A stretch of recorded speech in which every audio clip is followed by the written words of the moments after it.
All right, so let's finish off the examples, give you guys a bit of an assignment here. All right, here we have HPH. This one hasn't named the individual indicator, so we have to look for it by its symbol. All right, so we're looking for HPH. As we go down the list, we're looking for it, and there it is, HPH, which is phenolphthalein. Okay, so it says that HPH is red. What would be the pH of the solution? Okay, so we're doing one test with one indicator. We find HPH is colorless below 8.2. It is red above 10. So likely I would suspect a pinkish color between 8.2 and 10.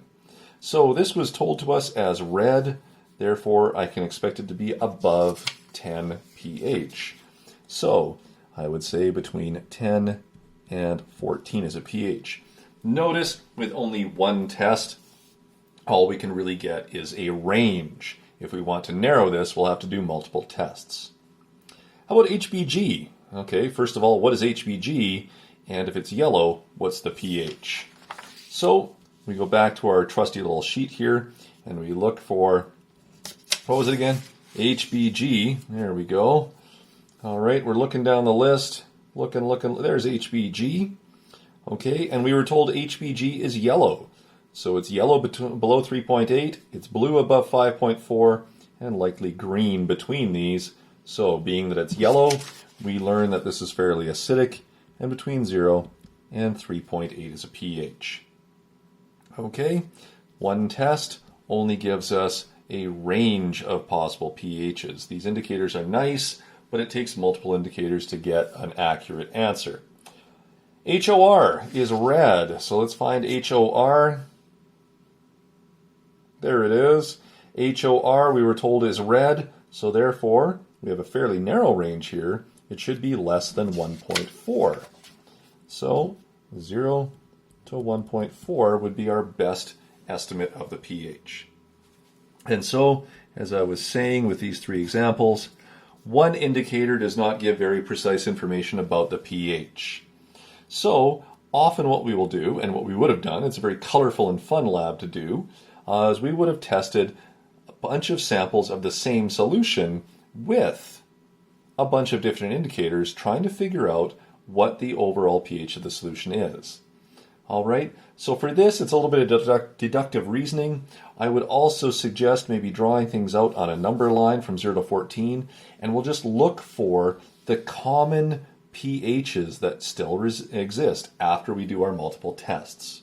So let's look at this one. Here we have HOR. We just realized that that is orange 4. Okay, and we're told that it is yellow.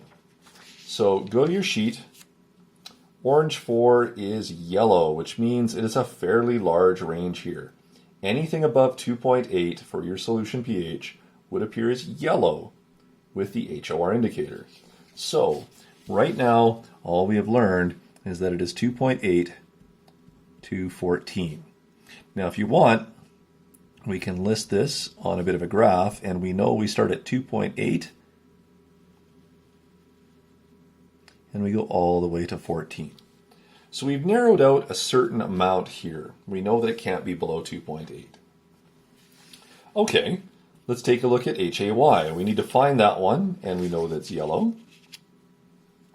We'll go down our list looking for HAY. Hey, how you doing? There you go. Hey. So we see that L's are in yellow. Which one was it again? It was yellow. So it's yellow below 10.1, red above 12, and orange in between. So this has to be between 0 and 10.1.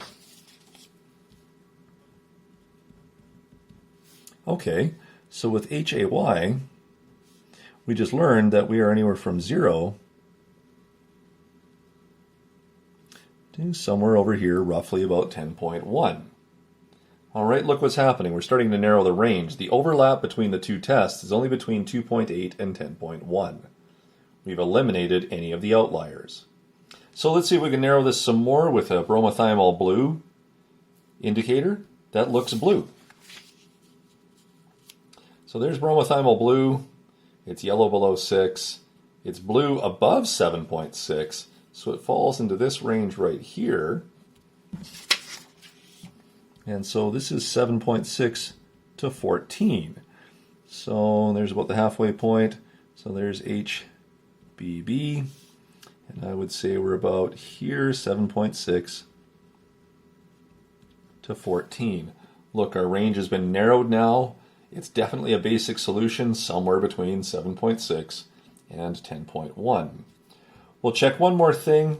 We'll try phenolphthalein, which is colorless. All right, there's phenolphthalein. It's colorless, which means it's below 8.2. So HPH is 0 to 8.2.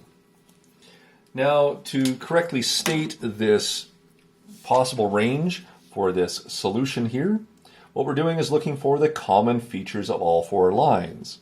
And what you'll notice is that we get common features between 7.6 and 8.2. It's the only overlaps that we have on this. All right, all the other parts below 2.8, above 10.1, below 7.6, and above 8.2 have all been canceled out. So the approximate pH of this solution would be between 7.6 and 8.2. That's a total range of 6, or 0.6 I should say, so we could further estimate this one as approximately 7.9. Would take the midpoint of that range. Okay, I hope that makes sense to you. It's really just interpreting and doing a little deductive reasoning on the various colors that we have to figure out what's ultimately going on. Okay, so make sure that you're reading 245 to 247 for a few more examples. Definitely try some questions on page 247. All right, and see if you can complete for me Lab 6B. You will find that one appearing in a Dropbox. And I want you guys to come up with the best, most appropriate statement of range and midpoint for the pH based upon the colors that you see. This number line is kind of optional, but I find it very helpful because all you have to do is find the common overlap for your number lines, and that is the maximum range allowed. Okay, 6.2 obviously not being done.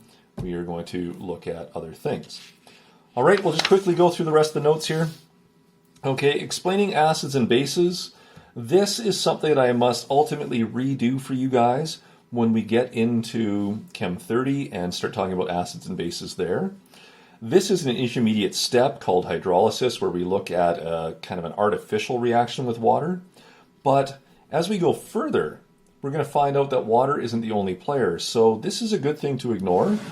And what we'll do is we'll just go to the Bronsted-Lowry definitions in Chem 30 and not have to worry about this confusion. So don't worry about all these examples. All right. If you want, certainly you can look at the examples in the notes, or pardon me, in the textbook, and they will just kind of show you the reactions with water and ultimately what we're getting. But it's all based upon evidence, so I wouldn't worry about it too much. Here's a few more examples that we can certainly ignore. Relative strength of acids. This is again something that is much more of a Chem 30 concept. They're just trying to set the table for us.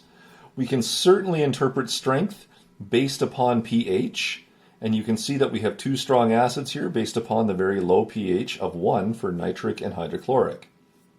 The next strongest one is hydrofluoric, followed by acetic at 2.89, and hydrocyanic is the weakest of the 5 in the list. So you guys can already rank acids based upon the pH number. All right, we don't have to take it further and do anything with that one. So again, this is just all going to disappear. We're not going to see it on the upcoming quiz. And so all of our information on talking about strong versus weak will make more sense in Chem 30 since we'll have a better theory to work with. Polyprotic substances, very, very small topic. We don't really have to worry about it. And so that's something that we're also going to remove. It's just a dead-end topic that we're not going to deal with beyond Chem 20. So why torture you with it at-home learning? All right, that brings us to the end here. Don't worry about doing these questions. Certainly, if you want to read this stuff, I would not stop you. The more complete your understanding of the Chem 20 material, the better off you'll be in Chem 30. But again, since we have those limitations and we're still trying to finish the course from at-home learning, your other Chem 20 teachers and I are limiting this to the major concepts. So this gets you ready for your test.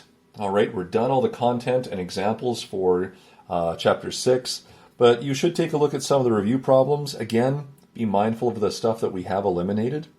There is an overall unit review of Chapters 5 and 6. Just stick to the Chapter 6 material. And don't forget some of the extra worksheets in D2L. All right, good luck with all of that, guys. I'm going to post it all at one time here. It'll all go live at the same time.